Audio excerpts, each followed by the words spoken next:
Welcome to Live Daf, your online Daf Yomi Shir. Shalom Aleichem and welcome back to today's Daf Hayomi, SOTAH Yud Ches. We are holding on the fifth line from the top of the Amud. So when the Torah instructs the Kohen to write the Megillah and scrub it into the water and serve it to the SOTAH, it says Va'asa la. He should do it with her in mind. The question is, to what extent does he have to have her in mind? Boy Rava. Here comes a Shaila presented by Rava. Kasa beis Megillas, l'shtei SOTAHs. So he had two SOTAHs standing before him, and he wrote out two separate Megillas, one per woman. So it was certainly written, Lishma, this is for you, and this one is for you. But when it came to rubbing it into the water, he did it as one. Mahu. So he scraped both Megillas into the same cup of water, and now it's all mixed up. Mahu, what is the halacha? Is it suitable for drinking or not? Shall we say, Ksiva lishma ba'inan? The main thing is that the writing of the nusach, the writing of the Megillah should be for her sake, with her in mind. Ha'ika, you have it. This one was for you, this one written for you. Or perhaps, writing is not enough.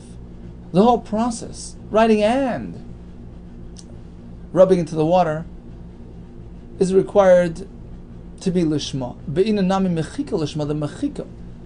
The erasure also has to be l'shem this isha.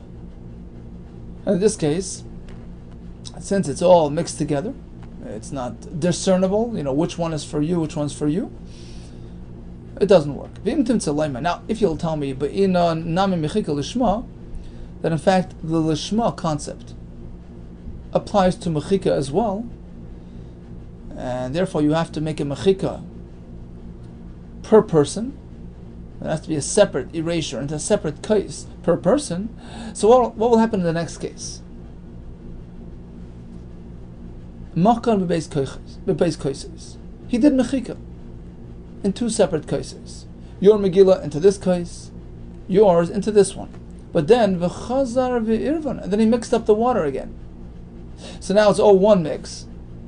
Mahu, is it suitable? Shall we say mechika lishma be'inan va'ika? The main thing is that the mechika was on lishma, was done separate, was done personal. Yeah, you have it.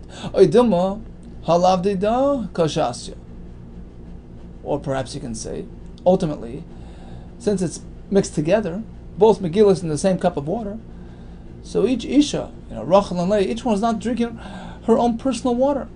And the other woman as well, she's not drinking her Megillah, her personal water. So it doesn't work. Now, if you'll tell me that, in fact, it does not work. This one is not drinking hers, and this one is not considered to have been drinking hers, and therefore it doesn't work. What happens if chazar v'chilkan ma'u? He then went ahead and separated the water, split into two. This one's for you, this one's for you. Does it work or not? Each one has her personal serving.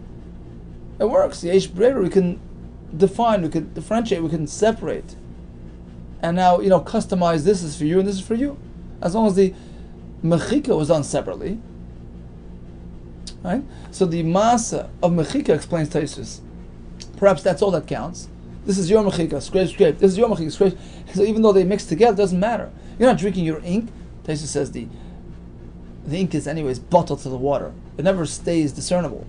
So the point is not to drink your Megillah and your Megillah. The point is that the mechika happened separately. Right? Each Megillah of each woman was erased separately into a separate cup of water, then mixed together, and no harm was done, as long as you split it back up again and give each one her personal serving. Or perhaps you can't do that. You can no longer differentiate, you can no longer separate, you can no longer customize it. It's all one mix, and it doesn't work. Teiku, we leave it as a question. But it comes another question. Hishka, he gave her to drink the water, besiv, with a straw like a reed. Mao, is that considered proper drinking or not? Some Mepharshim say the same question could apply to drinking, for kaisais on Pesach, or some say even drinking a dvar iser Perhaps it's called shaloi kederach. It's not the proper standard way of drinking. B'shvei fersmau. What about a bit of a wider type of straw, like more of a bamboo? What is the halacha? Derech shtia bekach. Is that considered standard drinking? Or perhaps it's not considered derech shatia, and it doesn't work. Teku. Is that the normative way of drinking or not? Teku. By Rav Ashi, here comes another shayla. Suppose he rubbed out the Megillah into the mayim, and then nishbechu mehen.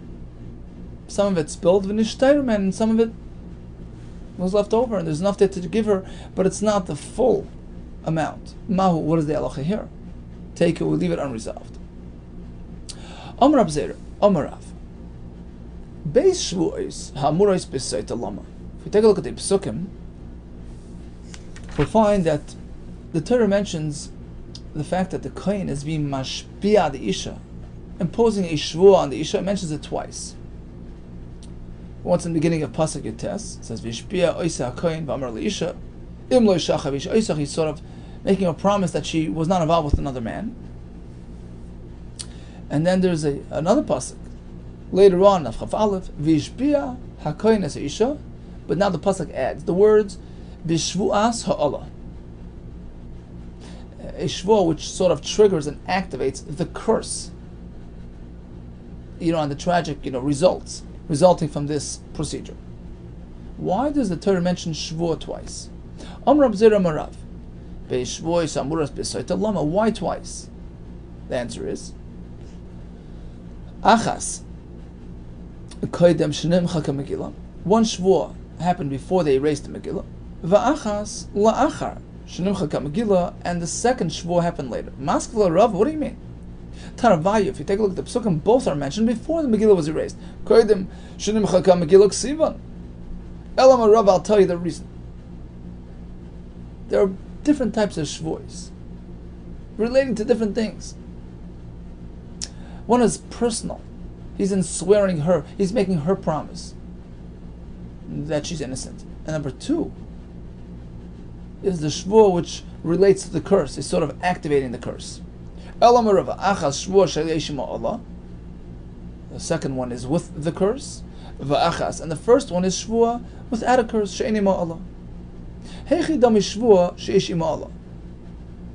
How is the curse shvuah worded? How does it work? Amar Amarav Mashbi'ani Allah Layich. So I'm imposing a shvuah on you in the name of Hashem, Shaloi Nitmes, that you are not guilty. She'im Nitmes Yivau Beich. Because if you're guilty, then the water will hit you and destroy you. So that's a shvuah which relates to the klala, relates to the punishment. Amar Rav, says Rav, no. Why is that called a shvuah she'esh ima Allah? If you break down the actual text of the shvuah, you'll see that Allah l'chudo kaima. It's two separate points that he's making. The curse stands on its own. U'shvuah l'chudo kaima, the imposition of the shvuah is separate. Right? That's what he said. He said, I'm being mashbiah you, I'm imposing a shvuah on you that you're loy nitmis, that you're innocent. And then he says, well, by the way, if you're guilty, you'll get the curse. So we have two separate elements. It's not interconnected. Elam Rava works like this. Mashbi'ani alayich. I'm imposing a shvuah on you like this. She'im nitmes. That if you made a mistake, right? If you're guilty, the water will strike you and affect you. So this is a sort of a package between, it's a shvuah sa'ala package. It goes together. I'm using the shvuah to activate the Allah, to activate the curse. Amar Rav Ashi, well, then you only have a curse. Allah ikka. You're activating the curse. Shvuah leka, there's no shvuah here. You see, when we're talking about shvuah separate from Allah, it pertains to the person. It refers to the person. Look, I'm imposing a shvuah on you. I'm making you promise that you are innocent, that you were not tummy. That's one thing. And then comes the next point. Well, here comes the next shvuah. you're accepting upon yourself that if in fact you're guilty, the Allah, the curse, the klala, the einish will be activated. One is sort of personal, one is sort of, factual, relating to the event of the Allah. So when we speak about a shvua that has Allah, it must have both elements, independent of each other. It needs to be a shvua element and an Allah element. A shvua element which relates to the person. Number one, I'm making you a promise that you're innocent. And the other factor is, well, I'm using a koyach of shvua to activate the curse if in fact you're guilty. And according to Rav's Pshat, it's just one thing. I'm being mashbiya on you that if you're tamei, you'll get hit by the water. That's just an Allah. It's just a sort of activating the curse. Elam Rashi says, Rashi, you know how it works? What is a shvua sa'Allah? One that has both elements independent of each other. The personal element and then the curse element. Elam Rashi. Mashbi'ani. Alayich. I'm swearing you, I'm imposing a shvua on you in the name of Hashem. Shalai nitmas. That you're not tamei. That's number one. Okay? Accept that? Okay, let's move on. And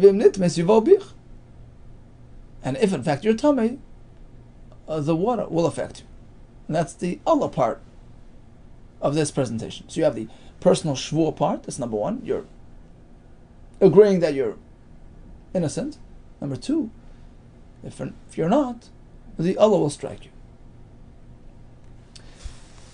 So bottom line is, the Torah mentions Vishbiya HaKoyin twice.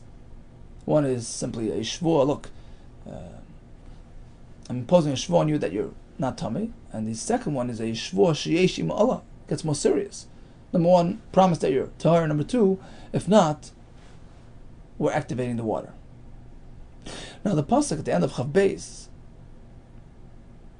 concludes with the words V'amra isha amen amen. She responds by saying amen amen.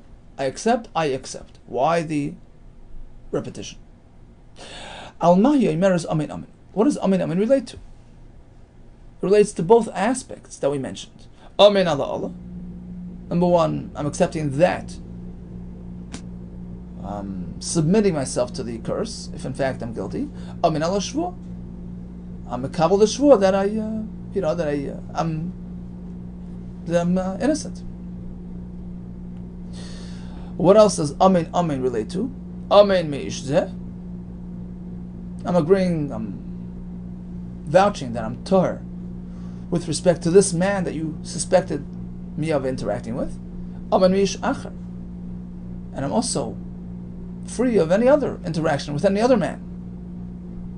So even though he didn't actually suspect her of wrongdoing with somebody else, but we throw it in as well. Amen shalei sotisi arusa unasua. So we have a married woman. She says, I was not a SOTAH, I was not involved with a man, whether now, while married, uvarusa, and also prior to marriage, when I was just engaged with you. In those days, engagement was like a pseudo marriage. It was like din of Eish, right? So although there was no kinoi there, he never suspected her, he has no idea what happened then, but Rashi says we use the concept of Gilgul Shavua.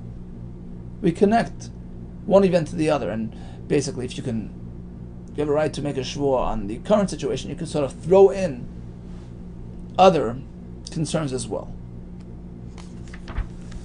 Suppose we're speaking about a Yavama whose husband passed away without leaving any children, so now the brother took over, he did the Yivam. She's Knusa, she's already married to him.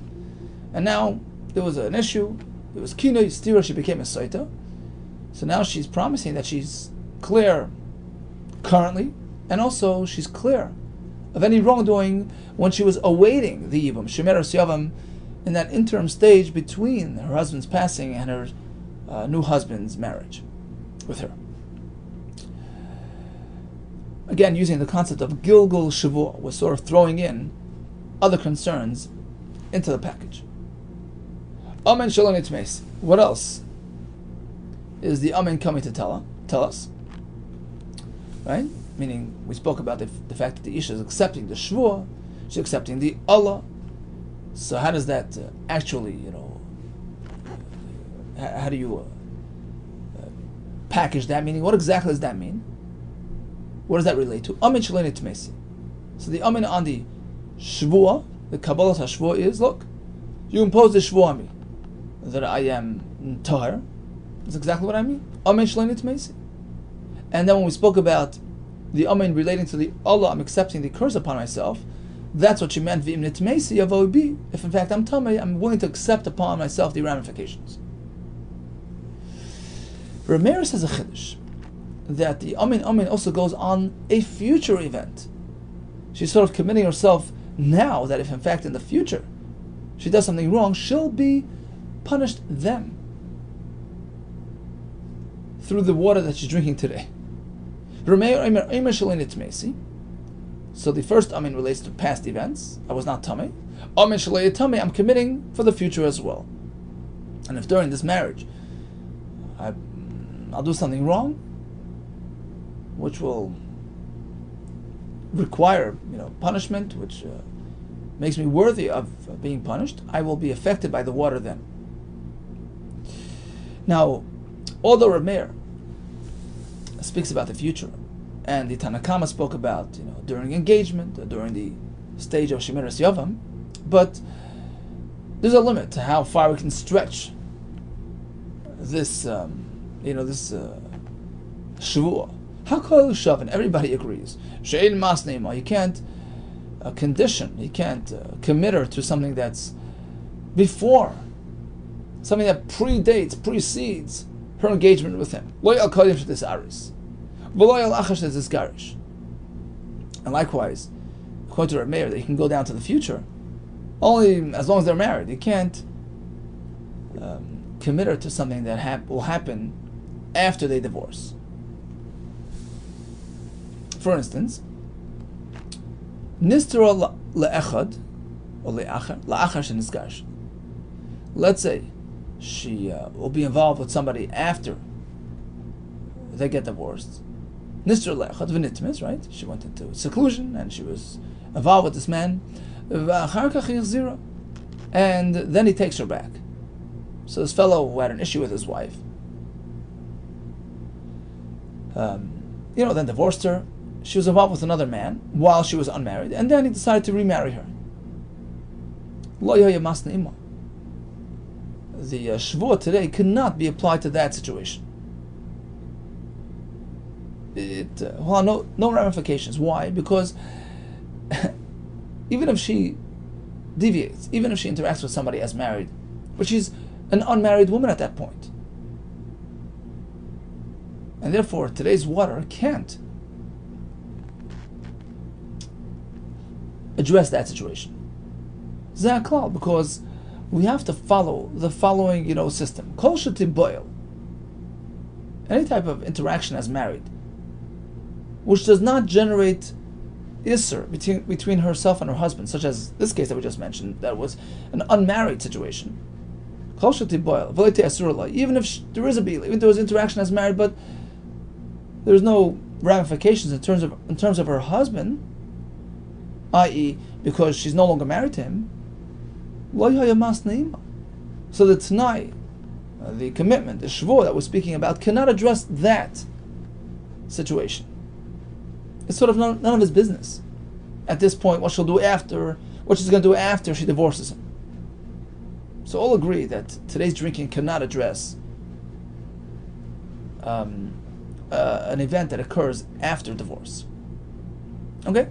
So bottom line is, we have the Isha saying, Amin, Amin. What's the duplication? So we have various pshatim. One is the Shavuot, one is the Allah, one is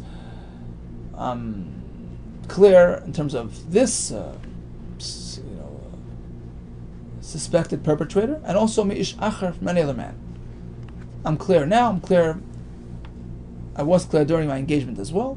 I'm clear now, and I was clear when I was a Shemiras Yavam as well. Rameir adds something about the future, that if something would occur later on down the road during this marriage, today's commitment applies to that as well. But the Mishnah ends off that of course it can't apply to something post-marriage, because that has no ramifications on his relationship with her, none of his business. Amar Rav Hamnuna,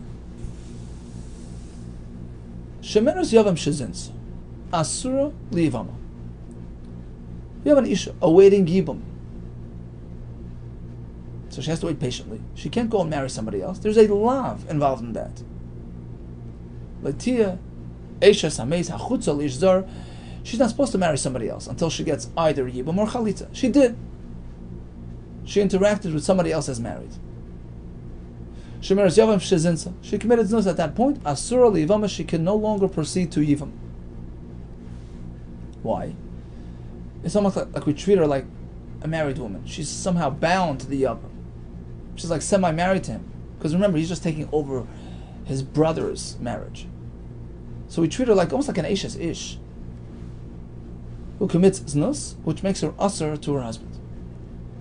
Mimai, how does Rabbi Yehuda know this? What's his raya? Where did he learn this from? It's a big chiddush. From our Mishnah. And that's why it belongs here. Midiktani, the Mishnah says, Shemeres Yavam Knusa. That we are mashbi'ah the Isha, right? We impose the shvu on the Isha pertaining to today's situation, Knusa, and also to the period prior to Yivam, when she was still Shemeres Yavam. Now, what effect does znus have on her current marriage with the Yavam if that znus occurred prior to the Yivam, when she was still unmarried? Now, this is fully understandable. That if in fact this type of experience, znus during Shemeres Yavam, affects her Yibum, makes her usher on the Yavam, that explains the Mishnah. That explains how he can include the Shemeres Yavam time frame, the period of Shemeres Yavam, into his Shvuah. Because he says, look, if there was something that happened then, I have to know about it. If there's something that happened then I'm really usher to you. So today's water drinking should address that as well. But if what she did during the Shemeres Yavam period has no ramifications on her future marriage with the Yavam, how could he include that in the discussion? But none, doesn't the Mishnah tell us? That's out of his bounds, none of his business. Any sort of bila which has no effect on her husband's relationship with her, he couldn't include that in the Shavuah in the discussion. So this is Rav Amnuna's raya, that a Shemeres Yavam Shezin, so is usher to the Yavam. Amri b'ma Rava, so in Eretz Yisrael they disagree. So no, Leis Hilchas Rav Amnuna, we don't paskin like that. Although a Shemeres Yavam is not meant to get involved with somebody else while awaiting Yavam, but if she does, it does not make her usher on the Yavam. What about the raya from our Mishnah? Our Mishnah seems to indicate that anything that occurred during the Shemeres Yavam period affects her potential Yavam. Why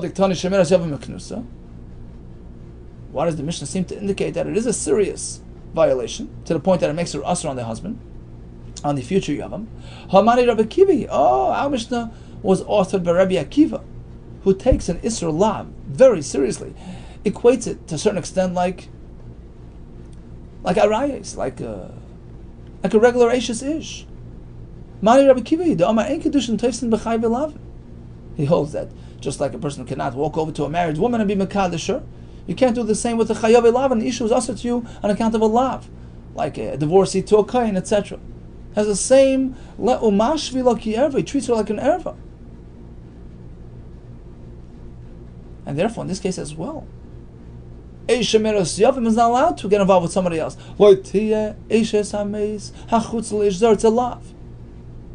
According to Rabbi Kiva, an Isser Lav is like an Isser Misa B'dei Shemaim, to the extent that we consider her fully bound, fully connected, as though she's married to the Yavam, and just like a regular married woman who gets involved with a man, makes her usher on the husband, and of course that can be addressed by the Mei SOTAH and a shvu imposed on that. Likewise, the issue of the Shemeres Yavam is treated with the same severity, and therefore is included in the shvu. But according to the Shittas Chachamim, a Isser Lav doesn't have the same severity as an Isser of Eishes Ish, and therefore, although the Yavam is not meant to be involved with somebody else, but if she does, it does not affect her eligibility for Yibum with the Yavam. But Rabbi Yirmiyah presented the following question. Suppose a person was married and married again to the same Isha. So Reuven married Rachel, they divorced, he married her again. So now they ran into an issue. There was kinei stira, they're about to drink the water. Can he include?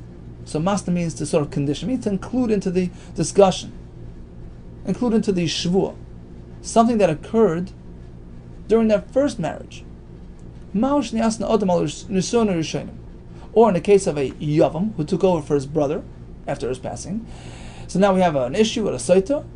Can you go ahead and say, look, maybe something happened during your first marriage with my brother. Al nesurei achiv.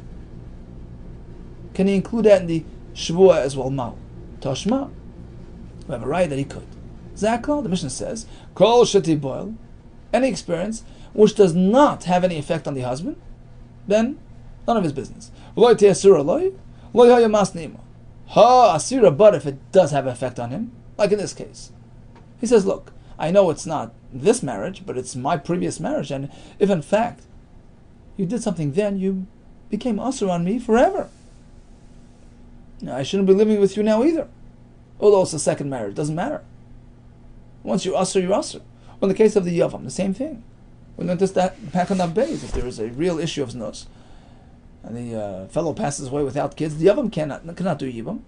So the yavam has a full right to say, look, I demand that we include any potential experience that occurred during my brother's lifetime. Let's verify that, to know whether I can stay on with you. Ha asira.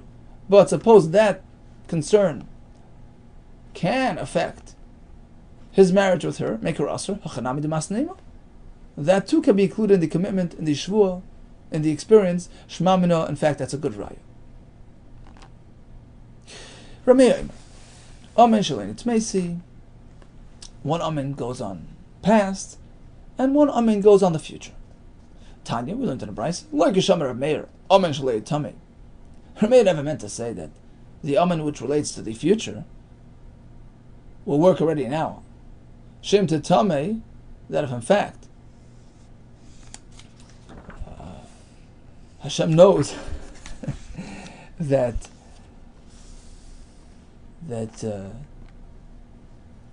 she's going to do something in the future, then the water will have an effect on her now. Of course not. The person has bechira, nothing will happen now on account of the future. Ella, all Rameh meant was like this. The first amen is about something in the past. The second amen, relating to future, means that I'm accepting upon myself that if in fact in the future I deviate, the water which I'm drinking now will come back to haunt me then. Ella likeshetitame. When and if she gets involved later on with somebody, mayim, the water that she drank now, ma'ar arin, like gets regurgled, regenerated. It comes back up into her throat, ma'ar arin oisa, ubaytkin oisa, and has that effect on her and punishes her. Okay, Boy Rav Ashi. So this is a miraculous thing, like a delayed action effect. Boy Rav Ashi. Here's an interesting case. It's exactly the opposite of before. Reuben married Rachel, and there was kinei, there was stira. They were giving her to drink, and he wants to include. He's really looking ahead. He says, "Look, just in case we divorce and remarry again later, I want to include that second marriage into today's shvuah." Could go ahead and include the future. Well, of course, this is according to Rameir, that future can be included, but to what extent? How far can he stretch the rubber band? Shall we say, well, right now it's not pertinent, none of his business. It's something in the future. It doesn't make him usher to her now, meaning their marriage now is okay. What does the second marriage have to do with this marriage? Right? There's no isser related to this marriage if there's something that happens in the next marriage. So it's too far out. You can't include that. Or perhaps we can say, yeah, Zimrin de Megarishla, it could happen that in fact he'll divorce her, but don't take her back. And if in fact, she does something wrong then, of course that will make her asur on him then. So that's included in his, that's part of his koyach. That's his right to go ahead and say, look, I'm making a package deal. I want to cover this marriage and the next marriage. Tashma. So we're going to have a right from our Mishnah. Hakol Shavin, all Shittas agree, they can't stretch it that far. Shlo yaya masna ima, lo yal koidem Shittas ares. You cannot include some sort of concern which pertains to the period that preceded their engagement. That's out of his domain. Lo yal achash Shittas garish, nor something which may occur after they divorce. Again, it's out of his domain. And the Mishnah explains, Nistra le'echad v'nitmis v'achar kach yachzirena lo yaya masna. That he cannot go ahead and cover a situation as follows. That after they divorce, she was involved with another man, and then, he takes her back. I want to cover that situation as well. Lo yaya masna, he can't cover that. He can't stand today and say, look, if something happens after we divorce, while you're unmarried, I want to address that as well. So the water should, affect you. You can't do that. Why? Because it occurred outside of their marriage. So let's make a deal, an inference. But apparently, if what he's trying to address today is not an unmarried situation, but rather he's addressing their second marriage already now. The shvuah applies to this marriage and to our next marriage, if it should come. And if you should do something wrong then, I want to include that as well. It would seem that he can do that. That is part of his, that is under his jurisdiction. That is his domain. That is his business. That could be included. Shmamno, we have a good raya. That according to our mayor, although he cannot address an occurrence that transpires during her unmarried state, but he can address and can express concern and include in the shvuah a potential situation that may occur once he takes her back after divorce.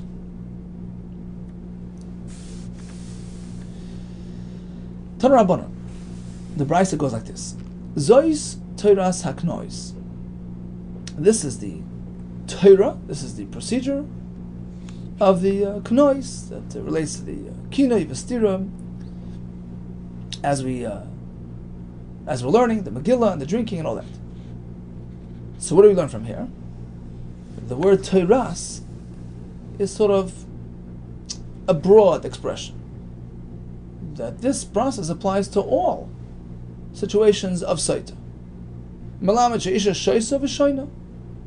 learn from here that the same Isha can drink once today and once again tomorrow, should the need arise. Every time there's a kinei v'stira, we apply this Torah, this procedure. It can be a recurring thing. Rabbi Yehuda Omer, no, the word zois limits it. It's a one-time thing. You have one chance to confront her, to suspect her, to put her through this ordeal, but that's it. One time is enough. She comes out safe, she comes out innocent, leave her alone. Zois teaches us she'ena isha shoisa v'shoina. No, you cannot put an isha through this ordeal twice.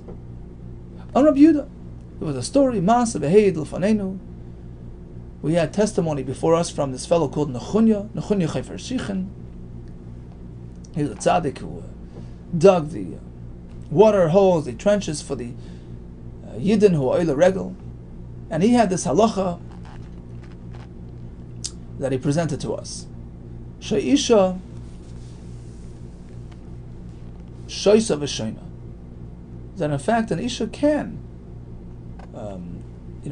be forced to drink once and again. That was his opinion.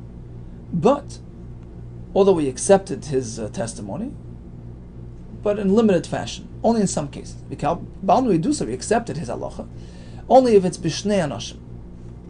If we're speaking about two separate husbands, meaning, let's say, first husband put her through the SOTAH ordeal, and then she divorced, whatever, she married again, and second fellow had the same issue, yeah, we put her through the process twice. But not if it's the same husband. Same husband, There's a limit to how much you can harass your wife. That's it. One time. The Chacham totally disagree. They go to the other extreme. An Isha will never have to drink twice.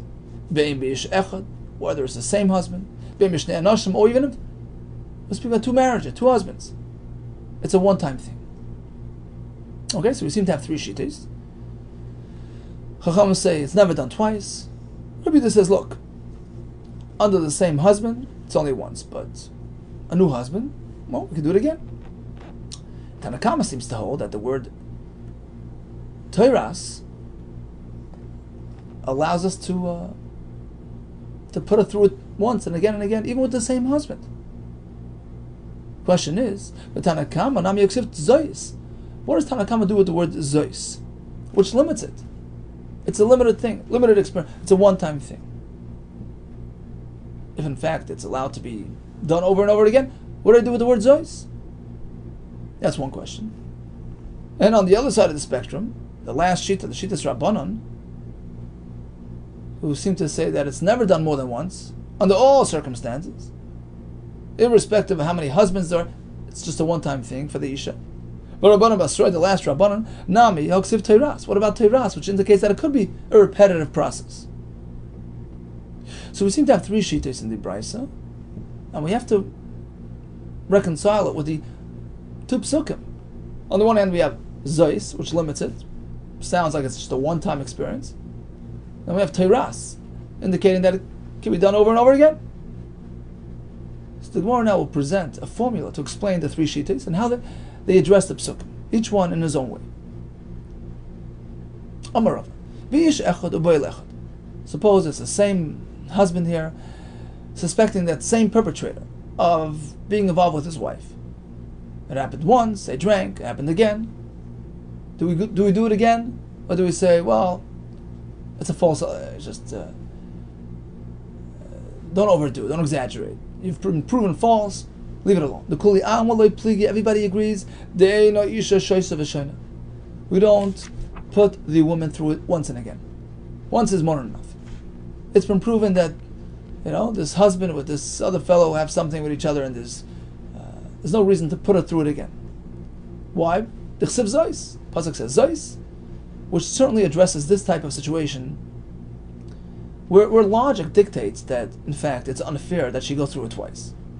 On the other side of the spectrum, we have a situation where it's totally unrelated. The first and second experience are totally different circumstances. B'shnei anoshim, you have two men, two marriages. B'shnei boilen, involved with two separate perpetrators. So the first time with the first marriage, she was suspected of being involved with one man, she drank, and now it's the next marriage, a new husband, a new attitude, a new personality, concerned about a different person. The kuli amali pligid aisha shoysa b'shayna. In this case, certainly everybody agrees that we have a full right to give it to her again. The chsiv Teiras. That's what Teiras is coming to address. It's totally unrelated to the first experience, a new set of circumstances, a new experience, new drinking. So again, it's clear that we're speaking about the same husband with the same boyel. It's a one-time thing. That's it. No more. A new husband with a new perpetrator, certainly we deal with it totally new. The question is when it's somewhere in the middle. The machlekes is, let's say, bi'ish echad. It's again the same husband being concerned, but it's a new man, ushnei boilen, a new perpetrator. Or the other way around, b'shnei anoshim, it's a new husband, u'boil echad, with the same perpetrator as last time. So here we have the machlekes. Do we have a right to put her through the process again? Tanakama holds, yeah, sure. Teiras, the word Teiras, which broadens our allowance, l'rabuya kuli, is coming to include all these cases. We give it to her again. The word zois, which limits it, that's only in that first case, when you have all the reason to believe that he's just making it up. Same husband, the same boil, doesn't smell right. You have reason to suspect that he's just giving her a hard time. Look, she already checked it out. She verified last time and she was fine. Why are you going after her again? So according to Tanakama, in that situation, we don't give her to her again. Rabbanan Basroi, let's jump over to the third shita. the Rabbanan at the end of the Brisa, they go the other way. They're at the other side of the spectrum. They limit much more than the Tanakam. Sabri, they hold Zois lam utei kuli. The word Zois excludes all these cases. If there's any sort of recurrence, whether it's the same husband or the same perpetrator, you don't do it again. The word Toiras, which seems to broaden and to include, L'Rabuyi is only including the case where it's a totally new set of circumstances. Shnei Anoshim, a brand new husband. Ushnei Boilan, a new perpetrator. So again, according to Tanakama, in all situations, we do give her to again, except when it's the same husband with the same perpetrator. That's too fishy. It's unfair to give it to her again. Whereas the Rabbanan go the other way. We never repeat with the same Isha, except if it's a totally new set of circumstances. A brand new husband having an issue with her, with a brand new perpetrator. For Rabbi Yehuda, he strikes a compromise. He says, look, the word Zois, which limits, is coming l'mutei tarti. He's coming to exclude two situations. The word Teres, which broadens, l'rabbi's tarti, will include two situations. And he explains, Zois l'mutei tarti. Zois will exclude two. And it all depends on who the husband is. If it's the same husband, leave her alone. Ish echad boil echad, whether it's the same husband with the same suspect, or ish echad ushnei boilen. Even if it's a new suspect, but if it's the same husband under the same marriage, this fellow is really paranoid. That's it. You have no right to impose it on her again. Whereas Toiras, which broadens and includes, is coming to Rabbi Yehuda to include two situations. When it's a new marriage, a new husband suspecting her. Here we have good reason to believe that, it makes sense. There's grounds for her suspicion. He's not an overly paranoid. He's a new person, a new personality. Shnei Anoshim, if it's a brand new husband. Ubay Lechad, even if it's the same suspected perpetrator. Or it's a Shnei Anoshim, it's a new husband. Ushnei Balan, it's a new perpetrator. It doesn't matter. The key word is it the same husband? Then forget about it. Is it a new husband? Then you have a right to give her the water again. So the bottom line is, we have the word Zois, which limits. Teres broadens. All agree? If it's the same husband as last time, with the same boil as last time, forget about it. Don't do it again. All agree, if it's a new husband, if it's a new perpetrator, do it again. What about if it's the same husband with a new perpetrator, or a new husband with the old perpetrator? We have a three-way machlekes. Tanakama says, you give it to her again. The Rabbanan at the end of the Brisa say no. Rabbi Yehuda says, well, it depends on what number husband it is. That's what determines. Same husband, don't give it to her again. It's a new husband, then yes. Okay, let's recap just the rest of the daf. We know that the mechikas, the ksiva, the mechika has to be personal. The pasuk says va'asallah. The question is it only the ksiva that has to be for her sake, or even the mechika as well? We had several shilas, several situations which were questionable, and left with a teku, drinking with a straw. That was a good question. What about if some got spilled out? Can use the rest. Then we explain why it says shvuah twice. One is imposing it on her, promising that she's innocent, and the next one is to have her accept upon herself a shvuah which activates the Allah, the curse, and the punishment. She says amen twice. Allah, shvuah, this man, somebody else. It never happened when I was married or beforehand when I was engaged. In the case of a Yavama, it didn't happen now or when I was a Shemeres Yavama. Rameir adds that it can work for the future as well. And the Gemara explains, of course, it doesn't work now on account of the future, but if something happens down the road, today's water will affect her then. Everybody agrees that you cannot include an event that happened prior to engagement or post-marriage when she's still unmarried at that point. However, according to Rameir, that the future can be included. You can include something that may occur during your second marriage or third down the road. What about something that occurred during your first marriage with her? Now it's the second. Something that occurred in the past during the first marriage. That can be included as well because that affects your status with her now. Now we discussed when and if an Isha can be put through this ordeal twice. In some situations we do it, in others we don't. Hadran Allah Chayamevi. All the best to you and Hatzlacha Rabbah.